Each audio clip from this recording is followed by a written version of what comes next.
Hello students, welcome to the lecture 10 of capacitor and capacitance. और आज के इस लेक्चर में हम पढ़ेंगे डाइलेक्ट्रिक। तो डाइलेक्ट्रिक का लेक्चर 10 में आज हम जो टॉपिक स्टार्ट करेंगे वो है, पहले डाइलेक्ट्रिक का कुछ बेसिक रहेगा। डाइलेक्ट्रिक का बेसिक के बाद हम डाइलेक्ट्रिक इनसाइड ए कैपेसिटर, मतलब कैपेसिटर प्लेट के अंदर एक डाइलेक्ट्रिक घुसा देने से क्या क्या होता है वो हम डिस्कस करेंगे, उसका बेसिक्स। और गॉसेस लॉ एक डाइलेक्ट्रिक मीडियम में, जो गॉसेस लॉ तुम लोग पढ़े हो वो गॉसेस लॉ एक डाइलेक्ट्रिक मीडियम के लिए क्या होगा, ये सारे आज हम डिस्कस करेंगे। So my name is Manoj Karmakar and you are watching my channel physics Guruji. तो चलो आज का क्लास स्टार्ट करते हैं। तो चलो हेडिंग लगाते हैं। आज का क्लास जो है वो है डाई इलेक्ट्रिक का, dielectric. So first question is what a dielectric is. So what is a dielectric. Dielectric क्या होता है? डाइलेक्ट्रिक बेसिकली जो है, बेसिकली डाइलेक्ट्रिक है एक इंसुलेटर, मतलब जो कुछ भी कंडक्टर नहीं है, वो सारे मटेरियल जो इलेक्ट्रिसिटी कंडक्ट नहीं करते उसे हम बोलते हैं डाइलेक्ट्रिक। तो डाइलेक्ट्रिक का एग्जाम्पल में तुम पेपर ले लो, प्लास्टिक ले लो, ग्लास, माइका एट्सेट्रा सब होगा डाइलेक्ट्रिक का एग्जाम्पल। डाइलेक्ट्रिक का जो इलेक्ट्रिकल कंडक्टिविटी है वो बहुत ही कम है। तो डाइलेक्ट्रिक जो हम बोल दिया कि डाइलेक्ट्रिक बेसिकली इंसुलेटर है, लेकिन एक कंडीशन है कि डाइलेक्ट्रिक इंसुलेटर हमेशा नहीं रहेगा। जब डाइलेक्ट्रिक के ऊपर बहुत ज़्यादा वोल्टेज अप्लाई होगा तो ये dielectric can be converted into a conductor. तो हर एक डाइलेक्ट्रिक का एक वोल्टेज कैपेसिटी होता है। वो वोल्टेज कैपेसिटर का वोल्टेज कैपेसिटी का नीचे अगर वोल्टेज रहेगा तो डाइलेक्ट्रिक इंसुलेटर जैसा और डाइलेक्ट्रिक जैसा बिहेव करेगा। अगर डाइलेक्ट्रिक का पोटेंशियल जो है बहुत ज़्यादा कर दोगे, एक कट ऑफ होता है जिसका ऊपर जाओगे तो ये डाइलेक्ट्रिक भी कंडक्टर बन जाएगा और तब वो इलेक्ट्रिसिटी कंडक्ट कर सकते हैं। इस सिचुएशन को बोला जाता है डाइलेक्ट्रिक ब्रेकडाउन। Dielectric breakdown.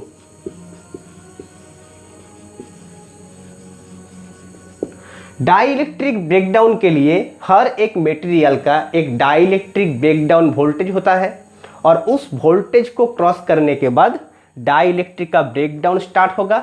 और अगर डाइलेक्ट्रिक का ब्रेकडाउन स्टार्ट होगा तो डाइलेक्ट्रिक का अंदर बहुत सारे फ्री इलेक्ट्रॉन्स जनरेट होगा और वो फ्री इलेक्ट्रॉन इलेक्ट्रिसिटी कंडक्ट करने लगेगा। तो हम जो डिस्कशन करेंगे पूरा क्लास में डाइलेक्ट्रिक का, वो मान लेंगे कि हमारा डाइलेक्ट्रिक का ब्रेकडाउन नहीं हुआ है, अर्थात हम जो पोटेंशियल अप्लाई किए हैं ये पोटेंशियल ब्रेकडाउन वोल्टेज से कम है, ऐसे मान के चलेंगे तो हम डाइलेक्ट्रिक को एज ए नॉन कंडक्टर सोच सकते हैं। अब देखो, इलेक्ट्रोस्टैटिक्स तुम लोगों का शुरू हुआ था एकदम कूलम्ब्स लॉ से। वहाँ पर कूलम्ब्स लॉ, उसके बाद इलेक्ट्रिक फील्ड के बाद इलेक्ट्रिक पोटेंशियल, सब चल के हम कैपेसिटेंस तक आए हैं। जितने सारे ये कैलकुलेशन हमने किया पूरा चैप्टर में, वो सारे था कि चार्जेस जो है वो फ्री स्पेस में था, अर्थात चार्ज जो वैक्यूम में था और एयर में था। एयर को भी हम थोड़ा बहुत वैक्यूम मान सकता है, लेकिन अगर ये चार्ज कोई डाइलेक्ट्रिक मीडियम में रहेगा तो उसका जो फॉर्मूला हमने सब डिराइव किया है वहाँ पर एक छोटा सा करेक्शन करने का ज़रूरी है, और एक टर्म वहाँ पर इंक्लूडेड होगा, क्योंकि वो सारे जो हमारा इक्वेशंस था और फार्मूला था, सब फार्मूला में इक्वेशन में हमारा जो परमिटिविटी था, अर्थात एप्सिलॉन 0, ये था permittivity permittivity of free space. अब हम जो स्पेस ले रहा है ये फ्री स्पेस तो नहीं रहेगा, ये होगा एक डाइलेक्ट्रिक। तो उस डाइलेक्ट्रिक में जो परमिटिविटी आएगा वो डाइलेक्ट्रिक का परमिटिविटी लिखना पड़ेगा, और उसी लिए हमारा करेक्शन का ज़रूरत है। तो चलो हम देखते हैं कि हम एक एक लॉ को कैसे चेंज होता है डाइलेक्ट्रिक मीडियम में।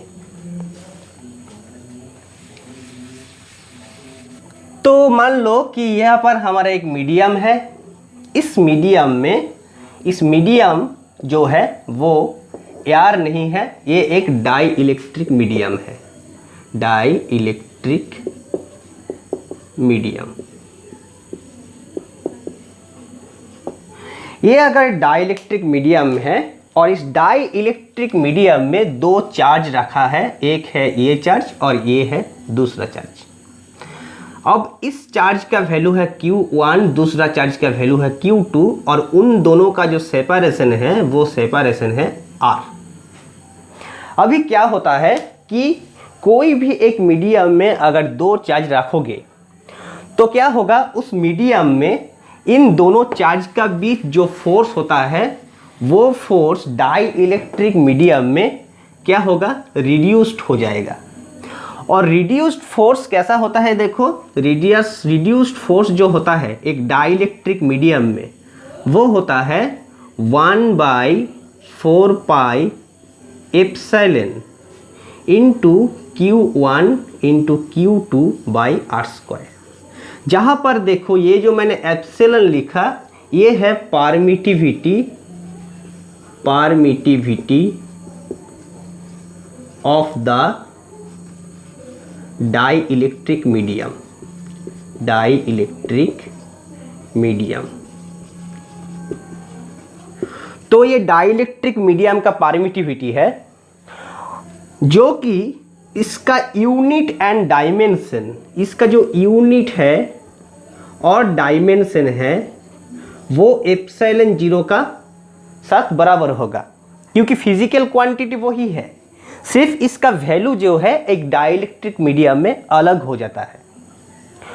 और इस दोनों चार्ज को अगर फ्री स्पेस में रखेंगे तो जो फोर्स होता है वो है 1/4 pi epsilon 0 into Q1 into Q2 by R²। अब देखो इन दोनों इक्वेशन को अगर तुम डिवाइड कर दोगे तो हमें जो मिलेगा F/F0 इज इक्वल टू हो जाएगा, सारे कैंसिल होके सिर्फ रह जाएगा एप्सिलॉन 0 बाई एप्सिलॉन। अर्थात फ्री स्पेस का परमिटिविटी और डाइलेक्ट्रिक मीडियम का परमिटिविटी का जो रेशियो है वो रेशियो है इन दोनों फोर्स का रेशियो। अर्थात फ्री स्पेस में फोर्स F0 बाई F ये हो जाएगा एप्सिलॉन बाई एप्सिलॉन 0। अब देखो तो मतलब दो मीडियम का परमिटिविटी का जो रेशियो है वो है inverse ratio of the force. अर्थात फोर्स फ्री स्पेस में बाई फोर्स डाइलेक्ट्रिक मीडियम में is equal to permittivity of the dielectric medium by permittivity of free space. इन रेशियो जो है, इन रेशियो को हम K से सिंबल देते हैं और इस K को बोला जाता है डाई इलेक्ट्रिक कांस्टेंट। तो डाई इलेक्ट्रिक कांस्टेंट को हम कैसे डिफाइन कर सकते हैं कि कोई भी एक मीडियम का डाई इलेक्ट्रिक कांस्टेंट का मतलब होता है रेशियो ऑफ द फोर्सेस। अर्थात रेशियो ऑफ फोर्सेस का मतलब होता है क्या कि यहां से देखो F0 बाई F, अर्थात दोनों चार्ज को अगर हम फ्री स्पेस में रखेंगे तो उनका जो फोर्स होगा, और वही दोनों चार्ज को कोई भी डाइलेक्ट्रिक मीडियम में रखेंगे तो जो फोर्स होगा उन दोनों का रेशियो जो है वो है डाइलेक्ट्रिक कांस्टेंट। तो डाइलेक्ट्रिक कांस्टेंट को हम कैसे डिफाइन कर सकते हैं, देखो डाइलेक्ट्रिक कांस्टेंट का जो डेफिनेशन होगा, हम डेफिनेशन को लिखते हैं इसको नोट डाउन कर लो, dielectric constant.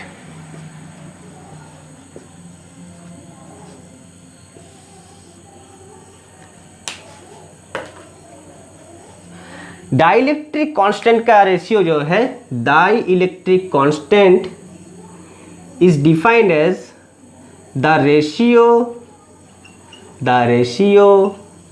Of forces between two charges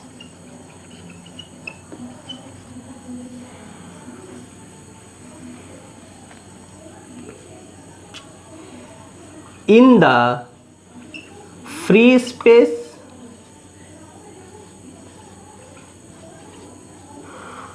to that in the medium is called dielectric constant of that medium। अर्थात दोनों चार्ज को अगर हम फ्री स्पेस में रखेंगे, फ्री स्पेस में अगर दोनों चार्ज को रखेंगे तो उन दोनों चार्ज का जो फोर्स होगा F0, और वही दोनों चार्ज को सेम डिस्टेंस पे अगर हम रखेंगे तब जब फोर्स होगा F, इन दोनों फोर्स का रेशियो जो है वो रेशियो है उस मीडियम का डाइलेक्ट्रिक कांस्टेंट। अर्थात हम यहाँ से लिख सकते हैं, देखो कि epsilon by epsilon 0 is equal to dielectric constant और epsilon equal to K into epsilon 0। अर्थात कोई भी एक मीडियम का परमिटिविटी ये इक्वल टू होगा फ्री स्पेस का डाइलेक्ट्रिक कांस्टेंट, फ्री स्पेस का परमिटिविटी इनटू उस मीडियम का डाइलेक्ट्रिक कांस्टेंट। इसीलिए हम कूलम्ब्स लॉ जो है, कूलम्ब्स लॉ को देखो कैसे लिख सकते हैं। कूलम्ब्स लॉ को हम लिख सकते हैं जैसे कि F इक्वल टू कोई भी एक डाइलेक्ट्रिक मीडियम में 1/4 pi epsilon 0 epsilon into Q1 into Q2 by R square, और इसको हम लिख सकते हैं 1/4 पाई एप्सिलॉन मतलब K इंटू एप्सिलॉन 0, अर्थात K into epsilon 0 Q1 into Q2 by R square. तो ये बन गया कूलम्ब्स लॉ। यहाँ से हम हर एक इक्वेशन को लिख सकते हैं। जैसे देखो इलेक्ट्रिक फील्ड का जो हमारा एक्सप्रेशन है, कोई भी एक पॉइंट चार्ज के लिए इलेक्ट्रिक फील्ड जो होता है वो इलेक्ट्रिक फील्ड है E equal to 1/4 pi epsilon 0 into Q1 into Q2 by R square. ये है फ्री स्पेस में। अब एक डाइलेक्ट्रिक मीडियम में रखोगे तो यहाँ पर K मल्टीप्लाई कर दो तो हो गया ये कोई भी एक मीडियम पे।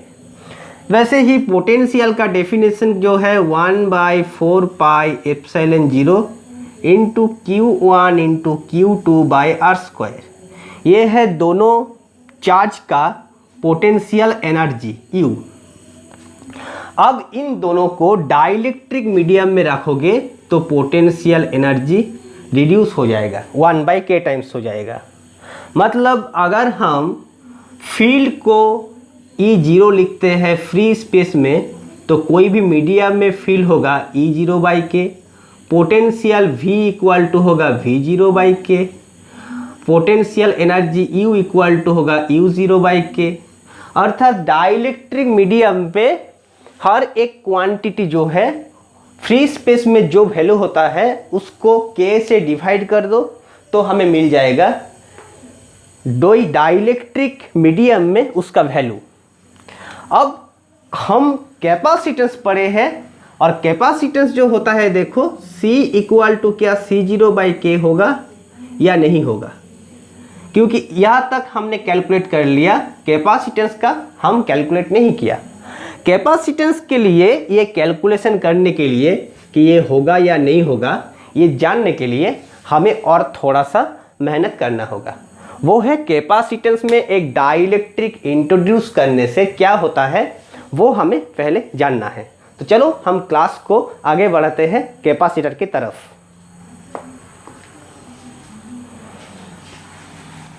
अभी तक जो हमने जाना है उससे चलो एक सवाल लेते हैं, एक प्रॉब्लम सॉल्व करते हैं। प्रॉब्लम कैसा है? प्रॉब्लम जो है देखो बच्चों, प्रॉब्लम है कि मान लो फ्री स्पेस में दोनों चार्ज है।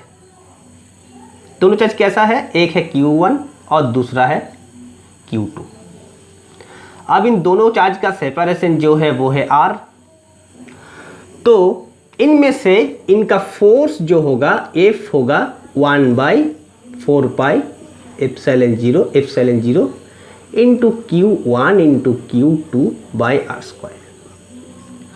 अभी क्या है कि हमारे पास एक डाइलेक्ट्रिक मीडियम है। अगर डाइलेक्ट्रिक मीडियम में उसी सेपरेशन में दोनों चार्ज को रखोगे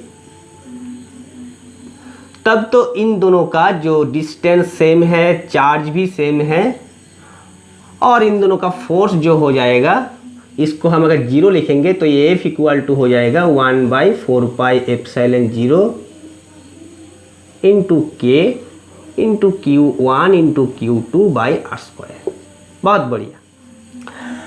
लेकिन क्वेश्चन में क्या बोला है? क्वेश्चन में बोला है कि तुम इन दोनों चार्ज का सेपरेशन जो है, ये सेपरेशन तुम घटा भी सकते हो, बढ़ा भी सकते हो। अर्थात इन दोनों का सेपरेशन को चेंज कर दो। ऐसे चेंज करो कि पहले जो फोर्स था अभी भी वही फोर्स रहेगा, मतलब फोर्स का वैल्यू जो है वो चेंज नहीं होगा। तो तुम क्या करोगे? इसका जो सेपरेशन है इसको रिड्यूस करोगे या और बढ़ाओगे, ताकि फोर्स जो है पहले जैसा था वही रहे। फोर्स को घटना नहीं चाहिए, बढ़ना नहीं चाहिए। तो हम क्या करेंगे? इन दोनों को इसी सेपरेशन में रख के तो ये नहीं बनेगा, क्योंकि एक K है इधर। तो अब क्या करना है? एक काम करो, तुम वीडियो को पहले पॉज करो, इसको सोचो, सोच के इसको सॉल्व करो कि इन दोनों का सेपरेशन कितना रखना चाहिए ताकि इन दोनों का फोर्स जो है दोनों केस में सेम रहे। ठीक है, कर लिया कोशिश? जिसका जिसका हो गया बहुत बढ़िया, जिसका जिसका नहीं हुआ वो प्रोसेस देखो, और जिसका हो गया वो बाद में आंसर देख लेना। ठीक है, तो हम इसको सॉल्व करते हैं। तो मान लो कि इन दोनों को हमने क्या करेंगे? R' डिस्टेंस पे रखेंगे। पता नहीं है हमें R' का वैल्यू ज़्यादा है या कम है। अब हालांकि हम अभी से बोल सकते हैं कि इसका जो डिस्टेंस ये कम होगा या ज़्यादा होगा। देखो, जब भी हम डाइलेक्ट्रिक मीडियम में रखेंगे तो जो फोर्स होगा वो फोर्स तो F0 से कम हो जाएगा। फोर्स तो कम हो गया, मतलब हमें क्या करना है? हमें ऐसे डिस्टेंस चूज करना है ताकि फोर्स का वैल्यू बढ़ सके। अब फोर्स का वैल्यू बढ़ाने के लिए चार्ज को बढ़ाना पड़ता है, वो तो अलाउड नहीं है क्योंकि वही चार्ज है। और हम डिस्टेंस को घटा सकते हैं, तो चलो डिस्टेंस को घटा देते हैं। तो डिस्टेंस को मान लो हमने घटा दिया और डिस्टेंस को हम ऐसे ये कर दिया, मतलब हम डिस्टेंस को इतना रिड्यूस कर दिया। ये सेम डिस्टेंस पे वही है, इतना डिस्टेंस हम घटा दिया। अब जो फोर्स होगा वे फोर्स होगा F equal to 1/4πK into ε0 Q1 into Q2/R' का स्क्वायर। बढ़िया। अब जो कंडीशन दिया हुआ है कि F0 का वैल्यू और इस F का वैल्यू इक्वल होगा, तो इन दोनों इक्वल होने से राइट हैंड साइड भी इक्वल होना चाहिए। So as F is equal to F0, therefore we can write 1 by 4 pi epsilon 0 into K into Q1 into Q2 by R prime square is equal to 1 by 4 pi epsilon 0 into Q1 into Q2 by R square। अब इन दोनों को हम calculate करेंगे तो 1 by 4 pi epsilon 0 1 by 4 pi epsilon 0 cancel, Q1 Q2 cancel हो जाएगा। रहा क्या, K into R prime square equal to R square, और हम लिख सकते हैं R prime equal to R by root K. तो ये है आर का वैल्यू।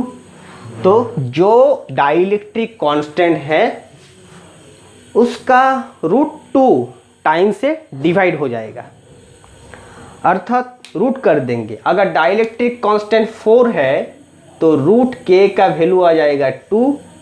अगर k इक्वल टू 4 है तो डिस्टेंस हमें रिड्यूस करके हाफ करना होगा।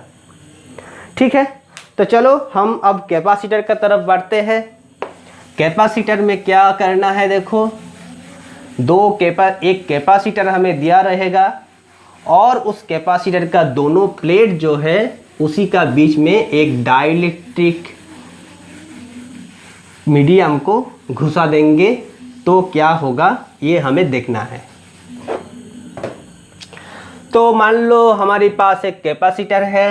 वो कैपेसिटर कैसा है, वो कैपेसिटर जो है वो है ये एक प्लेट और ये है उसका दूसरा प्लेट। इस प्लेट का चार्ज जो है वो है पॉजिटिव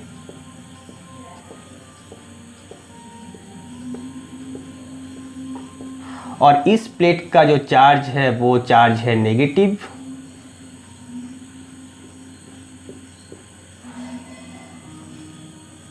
ऐसे एक कैपेसिटर को चार्ज करके हमने छोड़ दिया तो इसका अंदर जो इलेक्ट्रिक फील्ड है हमारा, इलेक्ट्रिक फील्ड कैसा होगा कि मान लो इसका बीच जो अभी इलेक्ट्रिक फील्ड है, ये इलेक्ट्रिक फील्ड ऐसा देखने से है और बीच में कोई भी डाइलेक्ट्रिक नहीं है, ये एक फ्री स्पेस है।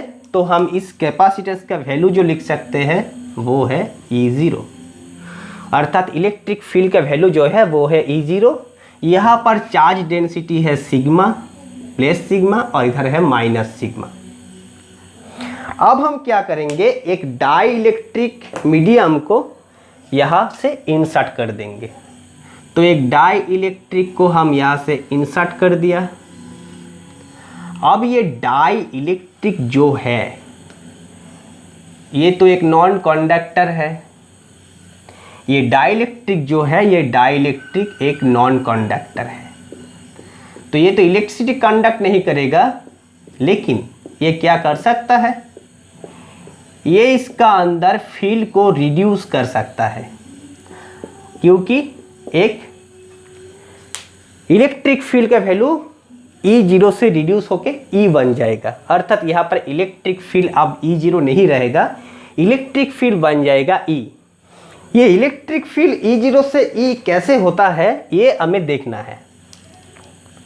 तो यह क्या होगा, देखो यहाँ जो होगा कि इधर है एक पॉजिटिव प्लेट और इधर है एक नेगेटिव प्लेट। पॉजिटिव प्लेट का सामने वाला जो सरफेस है अर्थात ये सरफेस, यहाँ पर एक नेगेटिव चार्ज इंड्यूस होगा, यहाँ पर एक नेगेटिव चार्ज इंड्यूस होगा, क्योंकि कोई भी एक पॉजिटिव चार्ज के पास अगर कोई अनचार्ज बॉडी आता है तो इस अनचार्ज बॉडी का सामने का फेस पॉजिटिव हो जाता है, नेगेटिव हो जाता है और दूसरा फेस पॉजिटिव हो जाता है। और इधर जो होगा इसका दूसरा फेस, इधर देखो, इधर हो जाएगा पॉजिटिव, इधर हो जाएगा पॉजिटिव। मान लो कि ये जो इंड्यूस चार्ज आया, ये इंड्यूस चार्ज का इधर का डेंसिटी है माइनस सिग्मा आई, आई मतलब इंड्यूस चार्ज, और इधर जो है वो है प्लस सिग्मा आई। अभी ये जो बीच का रीजियन है, इस बीच का रीजियन में जो इलेक्ट्रिक फील्ड रहेगा, इस इलेक्ट्रिक फील्ड का वैल्यू जो होगा, इस इलेक्ट्रिक फील्ड का वैल्यू कितना होगा? इस इलेक्ट्रिक फील्ड का वैल्यू होगा, जो होता है, क्या होता है कि पहले फील्ड जो है वो है E0, और देखो यहाँ पर जो इंड्यूस चार्ज है, इंड्यूस चार्ज एक इलेक्ट्रिक फील्ड जनरेट करेगा, उस इलेक्ट्रिक फील्ड का वैल्यू होगा इधर से इधर तक, ऐसे। तो इंड्यूस चार्ज के लिए मान लो इलेक्ट्रिक फील्ड जो है वो है EI, तो E0 से EI हमें सब्ट्रैक्ट करना है। मतलब पहले हमें लेफ्ट से राइट की तरफ एक इलेक्ट्रिक फील्ड था जब डाइलेक्ट्रिक नहीं था, वो था E0। अब डाइलेक्ट्रिक आने से जो नेगेटिव प्लेट है कैपेसिटर का, उसका साइड में जो प्लेट है ये पॉजिटिवली चार्ज हो गया, और जो पॉजिटिव प्लेट है कैपेसिटर का, उसका जो सामने जो सरफेस है वो नेगेटिवली चार्ज हो गया, और उस चार्ज का वैल्यू है सिग्मा आई प्लस सिग्मा आई माइनस सिग्मा आई। राइट साइड में प्लस फेस, लेफ्ट साइड में माइनस फेस, तो एक लेफ्ट का तरफ electric field I induce field EI generate किया। दो फील्ड ऑपोजिटली डायरेक्टेड है, मतलब यहाँ पर राइट साइड में जो नेट फील्ड आएगा वो नेट इलेक्ट्रिक फील्ड होगा E equal to E0 minus EI, ठीक है।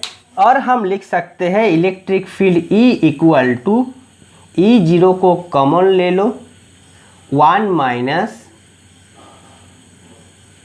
Induce electric field by original electric field. अब कैपेसिटर में क्या होता है, इलेक्ट्रिक फील्ड का जो वैल्यू है ये सिग्मा का साथ प्रोपोर्शनल होता है, अर्थात जितना ज़्यादा चार्ज उतना ज़्यादा इलेक्ट्रिक फील्ड, जितना ज़्यादा चार्ज उतना ज़्यादा charge density, electric field proportional to sigma. मतलब हम इसको लिख सकते हैं E equal to E0 into 1 minus sigma induce by original sigma. शुरू में जो सिग्मा था और सिग्मा इंड्यूस का वैल्यू। अब E0 E इक्वल टू होता क्या है, हमें तो पहले से पता है कि E इक्वल टू होता है E0 बाई K। मतलब हम लिख सकते हैं, देखो इन दोनों इक्वेशन को कंपेयर करके कि 1 by K equal to 1 minus sigma I by sigma. मतलब हमें मिल गया जो वो है कि इंड्यूस चार्ज कितना होगा, इंड्यूस चार्ज डेंसिटी जो होगा देखो वो है sigma I by sigma equal to 1 minus 1 by K equal to K into K minus 1 by K। Therefore जो मिला हमें वो है induce charge density sigma I equal to sigma into K minus 1 by K। ये है induce charge का value. अभी हम पढ़ेंगे दो टाइप का डाइलेक्ट्रिक के बारे में। तो डाइलेक्ट्रिक को हम दो टाइप में बांट सकते हैं, एक है पोलर डाइलेक्ट्रिक, और दूसरा जो है वो है नॉन पोलर डाइलेक्ट्रिक।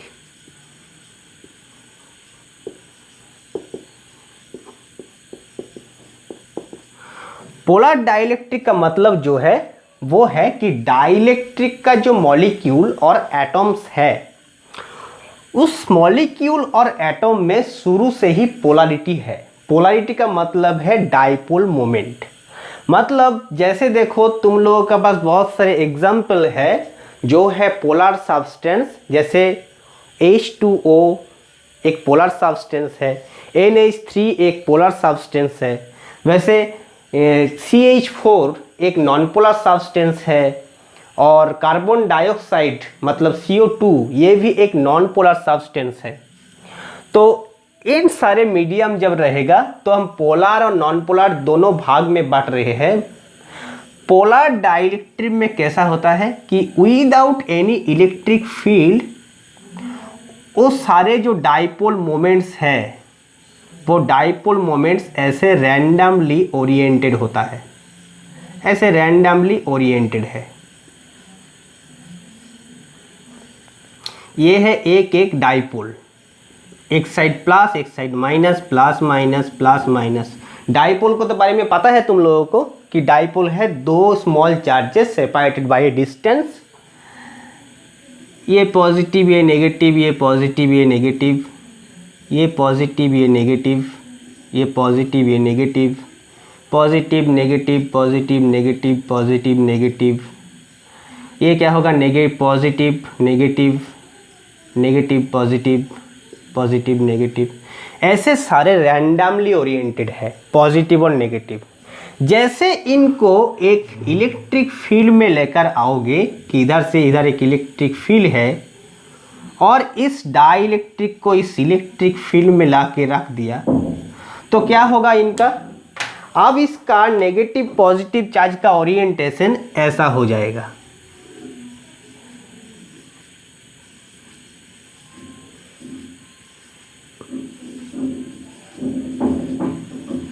जहां इस साइड अगर प्लस है और इस साइड अगर माइनस है तो क्या होगा, यहाँ पर minus plus minus plus minus plus minus plus minus minus plus plus minus minus plus plus minus minus plus plus minus plus minus plus.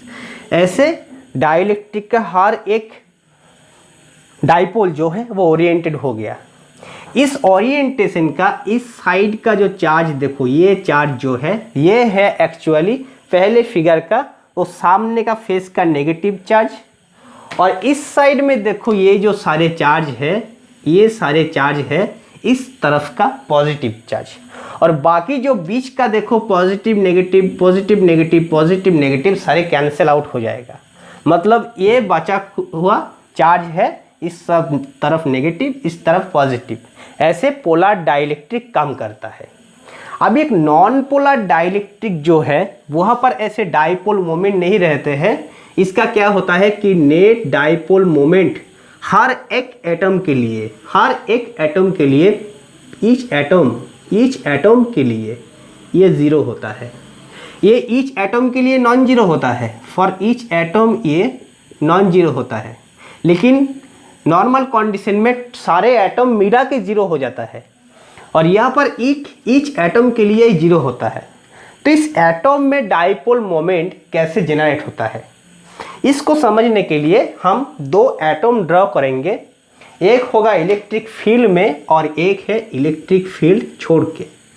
तो एक जगह इलेक्ट्रिक फील्ड है, एक जगह इलेक्ट्रिक फील्ड नहीं है। तो यहाँ पर देखो इलेक्ट्रिक फील्ड नहीं है, यहाँ पर एक इलेक्ट्रिक फील्ड राइट साइड में प्रेजेंट है। अब यहाँ पर मान लो एक एटम है, तो ये है एटम का न्यूक्लियस, ये है इलेक्ट्रॉनिक सेल। यहाँ पर मान लो मे बी 6 चार्जेस है, 6 प्रोटॉन। तो यहाँ पर 1 2 और यहाँ पर 1 2 3 4 ऐसे इलेक्ट्रॉन्स है। यहाँ पर क्या होता है कि इस इलेक्ट्रॉन का, सारे इलेक्ट्रॉन का जो सेंटर ऑफ चार्ज है, मतलब ये सारे इलेक्ट्रॉन का जो सेंटर ऑफ चार्ज है वो इस जो न्यूक्लियस का सेंटर में ही एग्जिस्ट करता है। मतलब यहाँ पर चार्ज का डिस्टेंस, और तुम ऐसे सोच सकते हो कि इस साइड जहाँ पर चार्ज है इधर ठीक ऑपोजिटली यहाँ पर चार्ज होता है।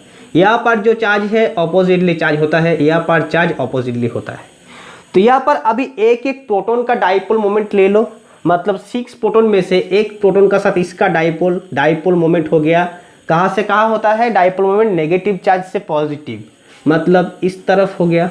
इसका डाइपोल मोमेंट इस तरफ हो गया, इसका डाइपोल मोमेंट इस तरफ, इसका डाइपोल मोमेंट इस तरफ, इसका डाइपोल मोमेंट इस तरफ, इसका डाइपोल मोमेंट इस तरफ। सारे डाइपोल मोमेंट कैंसिल हो जाएगा क्योंकि सब ऑपोजिटली ओरिएंटेड ऐसे है।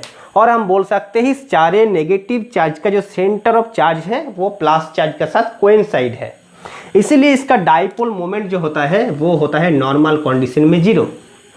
अगर इसी को तुम एक इलेक्ट्रिक फील्ड में डाल दोगे, मतलब यहाँ पर पॉजिटिव प्लेट और इधर एक नेगेटिव प्लेट, यहाँ पर अगर तुम इस एटम को डाल दोगे तो क्या होगा कि पॉजिटिव चार्ज जहाँ पर है वहाँ से थोड़ा सा राइट साइड में शिफ्ट होगा, अट्रैक्टेड होगा राइट साइड की तरफ, और नेगेटिव चार्जेस जो है वो लेफ्ट में ऐसे अट्रैक्टेड होगा, ऐसे बन जाएगा। नेगेटिव सारे चार्ज इधर रहेगा, 1 2 3 4 ऐसे। अब देखो कि ये जो नेगेटिव चार्जेस है इसका चार्ज सेंटर यहाँ आ गया। अब इसका दो चार्ज यहाँ पर +E6E और -6E सेपरेट हो गया, एक स्मॉल डिस्टेंस हो गया दोनों के बीच में। तो इन दोनों का अभी डाइपोल मोमेंट जो है वो हो गया नॉन जीरो। और डाइपोल मोमेंट का डायरेक्शन किधर हो गया कि डाइपोल मोमेंट का डायरेक्शन हो गया राइट का तरफ। तो नेगेटिव चार्ज से पॉजिटिव चार्ज तक हो गया। अभी इसका जो एक फील्ड रहेगा वो फील्ड इस फील्ड को नलिफाई करने का कोशिश करेगा, जैसे पहले मैंने कराया था। तो ये हो गया एक नॉन पोलर डाइलेक्ट्रिक कैसे डाइपोल जनरेट करता है और ये कैसे होता है। यहाँ पर डाइपोल मोमेंट जनरेट होता है, यहाँ पर इंडिविजुअल डाइपोल मोमेंट का सिर्फ ओरिएंटेशन होता है। तो ये हो गया dielectric, polar and non polar. अब हम एक टर्म डिफाइन करेंगे जिस टर्म का नाम है पोलराइजेशन। टर्म जो है वो है polarisation.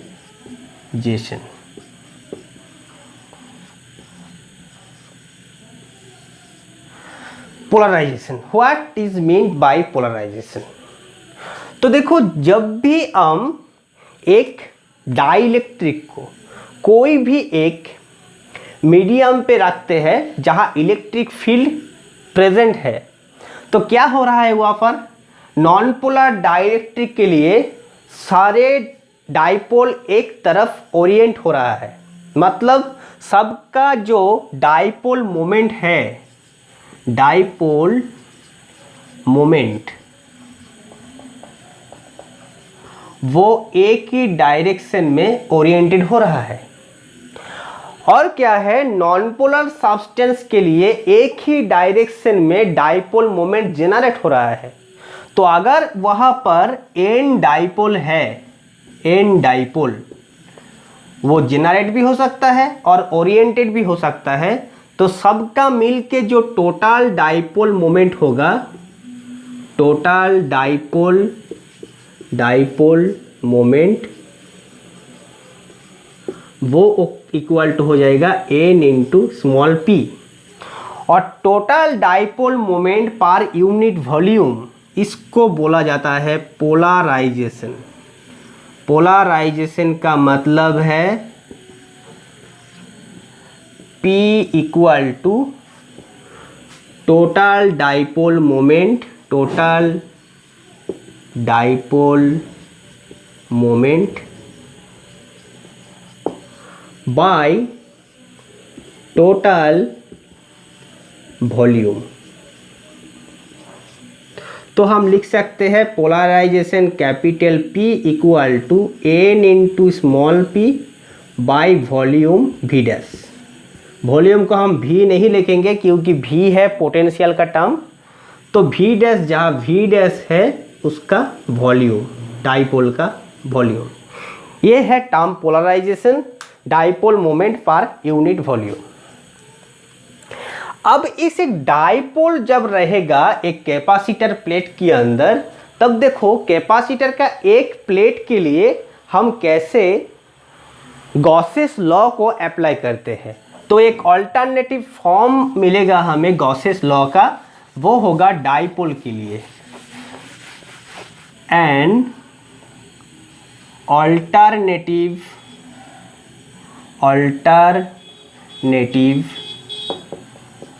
Form of Gauss's law.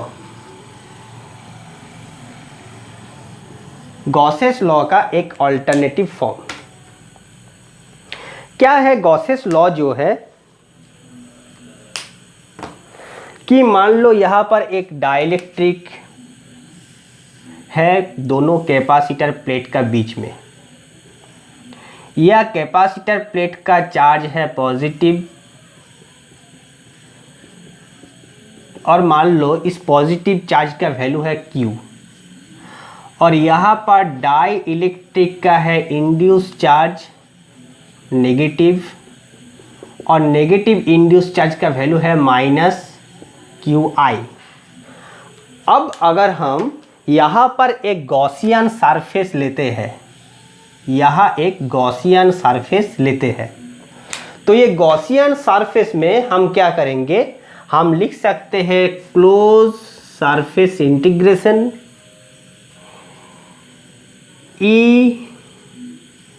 E.ds is equal to Q total by epsilon 0। ठीक है ना। और देखो close surface integration E.ds is equal to होगा, यहाँ पर Q टोटल मतलब Q minus Q induce by epsilon 0। अब हमें पहले क्या मिला था, देखो जो हमें पहले मिला है उसका वैल्यू क्या होगा, देखो कि हम अभी लिख सकते हैं इसको equal to Q by epsilon 0 minus Q induce क्या होता है, सिग्मा इंड्यूस का वैल्यू मिला था sigma into K minus 1 by K, और it is equal to 1 minus 1 by K। तो Q इंड्यूस जो होगा वो होगा Q into 1 minus 1 by K। तो यहाँ पर हम Q इंड्यूस को लिख सकते हैं, देखो Q by epsilon 0 into 1 minus 1 by K, मतलब ये बन गया Q by epsilon 0 minus Q by epsilon 0 plus Q by K epsilon 0, और ये दोनों कैंसिल हो गया। तो हमें देयरफॉर जो मिल गया वो है close surface integration E.ds equal to Q by K epsilon 0।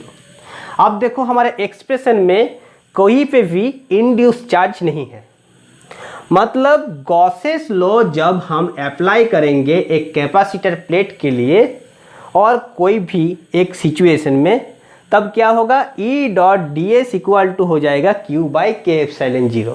अर्थात यहाँ पर भी हमें एप्सिलॉन 0 का रिप्लेस में K एप्सिलॉन 0 लिखना है, और हम इसको ऐसे भी लिख सकते हैं close surface integration K into E.ds equal to Q by epsilon 0।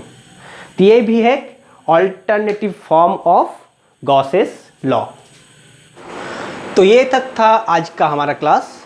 अगले क्लास में हम डिस्कस करेंगे एक डाइलेक्ट्रिक का कंपोजिट स्लैब, मतलब एक डाइलेक्ट्रिक कांस्टेंट K1, दूसरा डाइलेक्ट्रिक उसका कांस्टेंट K1 K2।